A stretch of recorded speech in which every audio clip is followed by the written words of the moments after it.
In section 7.3, we start looking at how we can use Lewis symbols and Lewis structures to describe the bonding in ionic and covalent compounds.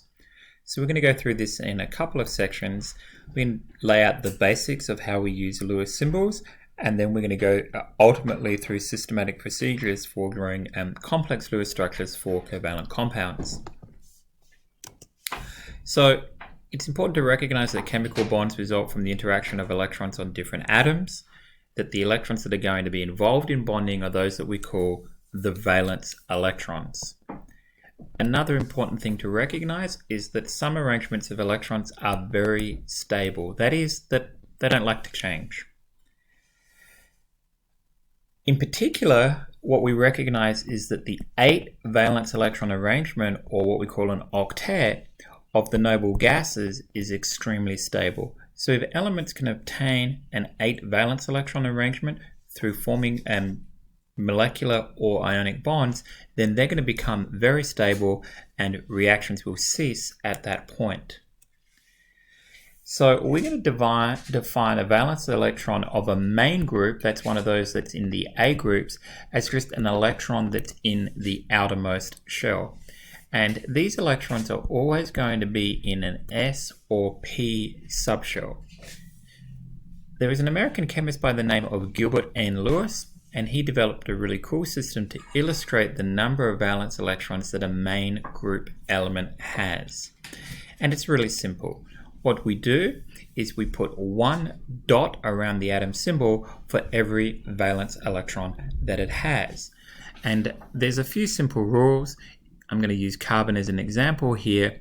We put one dot at each of the compass points until we have one dot at each of the positions, and only then do we begin to double up. Now, it doesn't matter where you start. You can start at the north position, or you can start at the east or west or south position. It doesn't matter, whatever you find most convenient. So fluorine, I want to put 7 valence electrons around it. We've got 1, 2, 3, 4, and now I start doubling up. And that's really it. And what you recognize fairly quickly is that all of those elements that are in group 1A have 1 valence electron. All of those elements that are in group 2A have 2 valence electrons. All of those elements that are in group 3A3 in 4 valence electrons in 5 valence electrons in 6 valence electrons, and so on. So the number of valence electrons that a main group element has is just equal to its group number. And we're going to use that a lot throughout this chapter. So for a main group element, the number of valence electrons is simply equal to the group number. So Gilbert and Lewis, he proposed that atoms tend to share electrons or transfer electrons so that each atom obtained a share of 8 valence electrons. That is, atoms form chemical bonds until they obtain a noble gas-like electron configuration. And that's called the octet rule. So how do we kind of combine this with the symbols?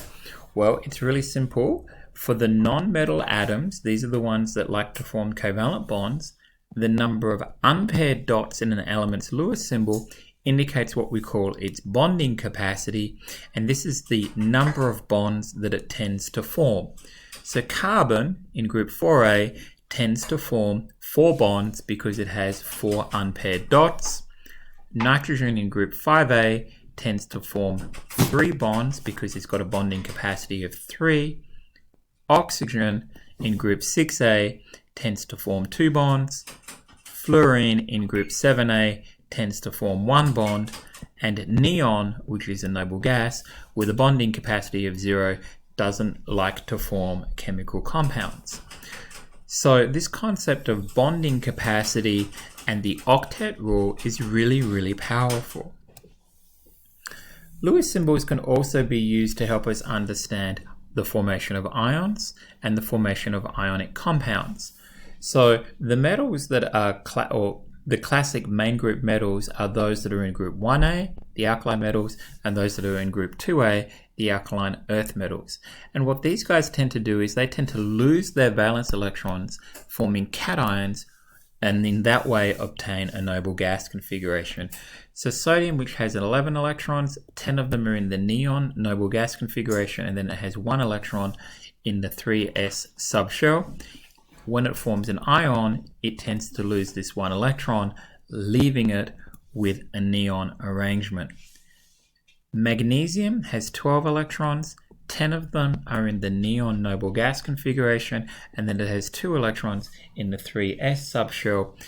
Magnesium likes to lose these two 3s electrons, forming an Mg2+ cation, leaving it with the neon electron configuration. Nonmetals, they tend to gain electrons to form negative ions that have a noble gas configuration. So if I look at fluorine, which has a total of 9 electrons, 2 of them are in the helium noble gas configuration, and then the remaining 7 are in the 2s and 2p subshells. What fluorine loves to do is gain an electron, complete the 2p subshell, and that leaves it with a neon electron configuration. Oxygen is in group 6A and it has 6 valence electrons. 2 of them are in the helium noble gas configuration, and then the remaining oxygen is in group 6A, has 6 valence electrons. It has 8 electrons total. 2 of them are in the helium noble gas configuration. The remaining 6 are in the 2s and 2p subshell. Oxygen loves to gain 2 electrons, completing the 2p subshell, leaving it with a noble gas configuration like neon. Now, that explains the formation of the individual ions. How do we explain the formation of an ionic compound, and how can we use Lewis diagrams to illustrate the formation of these compounds? What happens in the formation of an ionic compound is that metals transfer electrons to nonmetals to form the ionic compound, where every ion that is formed has a noble gas configuration. So if a sodium atom collides with a fluorine atom, what occurs is that the sodium atom transfers its 1 valence electron over to the fluorine. This gives a sodium cation that has a neon electron configuration and a fluoride anion that also has a neon electron configuration. Now, the sodium cation has a positive charge and the fluoride anion has a negative charge, so these ions become stuck to one another and we form the compound sodium fluoride. So everybody ends up with a noble gas configuration, but now these two ions are stuck to one another. The cost that they have to pay for obtaining this noble gas configuration is they now are bonded to the other ion. We can see another example here. Calcium in group 2A has 2 valence electrons. Oxygen in group 6A has 6 valence electrons.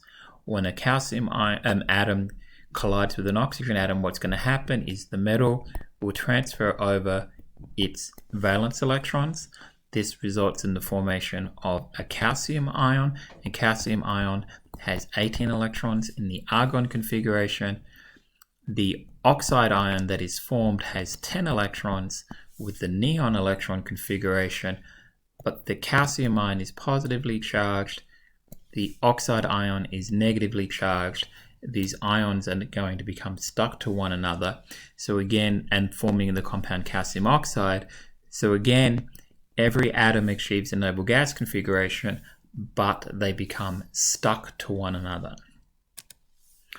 Okay, so that's how we can use Lewis structures to illustrate the formation of ionic compounds, and in particular to illustrate electron transfer between a metal and a non-metal to form an ionic compound.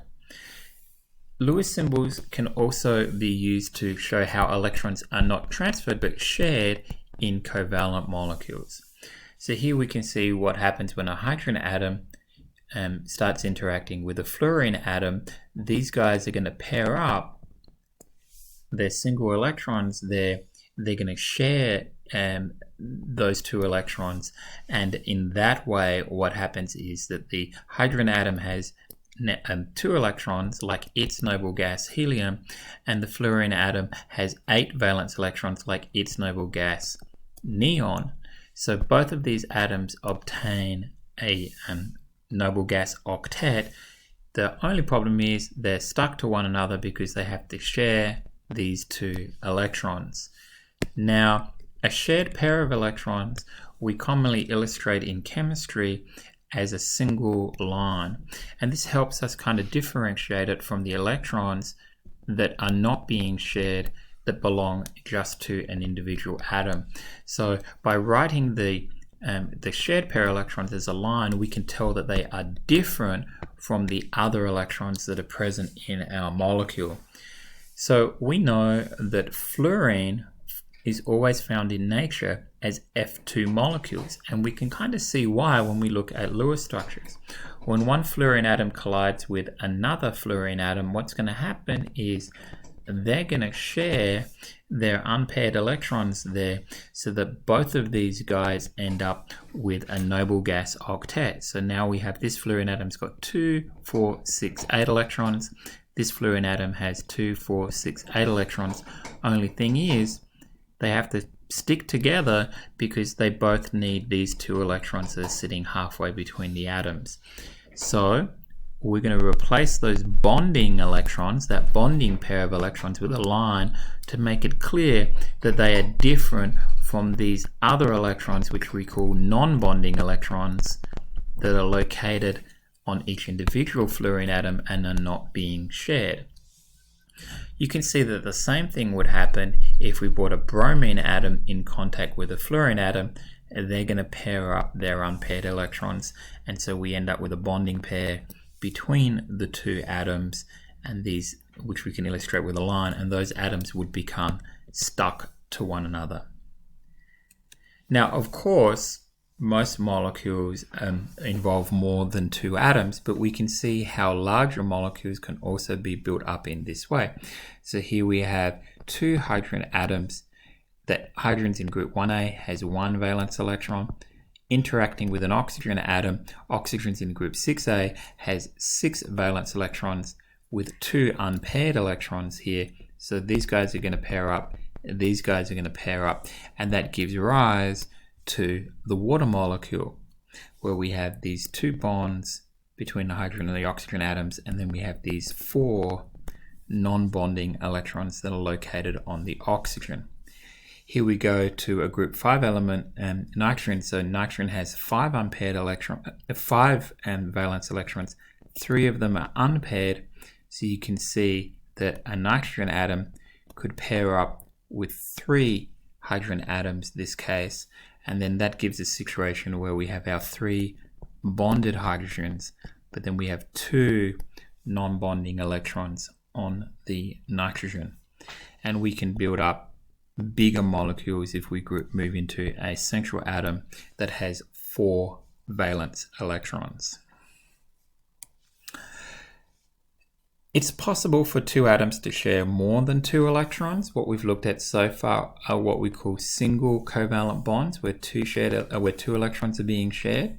But in some molecules, we will see double bonds, where we have 4 valence electrons that are being shared. And sometimes we will see triple bonds, where we have 6 valence electrons being shared.